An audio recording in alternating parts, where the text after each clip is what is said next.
السلام عليكم ورحمة الله وبركاته. الله يمسيكم بالخير إخواني أحبتي. شكرا يا جاري وحبيبي با داود على إضافتي للمجموعة. عندي تعليق بسيط على الفيديو اللي كان للأخ عبد الله الوابصي. وجهة نظره أن العقار سيرتفع وأنه بخير، وهذه وجهة نظر نحترمها، لكن أخلاقيا وشرعيا وعرفا لا وجب علي أني أنا أنبه أنه العقار في نزول مستمر وسيصل لمرحلة الانهيار قريبا. وأوصي إخواني لا أحد يشتري عقار أيا كانت المغريات أبدا.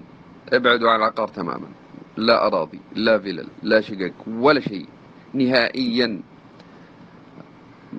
فيلا كنت أنا متابعها من فترة من 3,500,000، اليوم عارضها 1,700,000 1,700,000 ولا هم لاقي مشتري.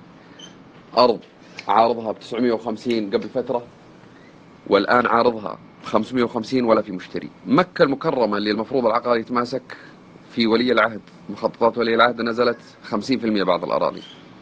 فنصيحتي لإخواني، احذروا من رهن رواتبكم للبنوك، احذروا من دفع مبلغ جامد في أرض وبعد فترة تلقاها بربع القيمة. حرام. كل إنسان يدور على مصلحته.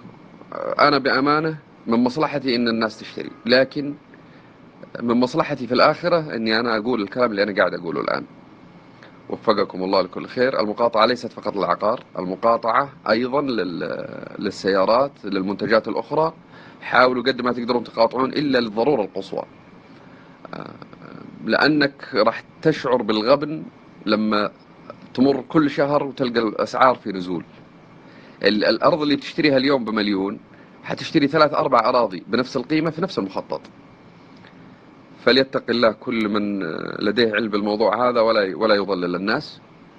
ونسأل الله التوفيق للجميع. المجتمع واعي، الناس وعيت انه العقار نازل، ان السيارات نازلة، كله نازل.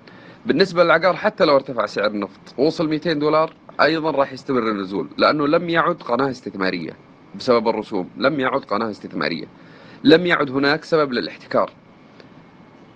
نسأل الله يحفظ ملكنا سلمان اللي أقر هذه الأنظمة، ليرفع معاناة الناس ومعاناة الشباب من عدم تملك المنازل، والأمور إلى خير إن شاء الله.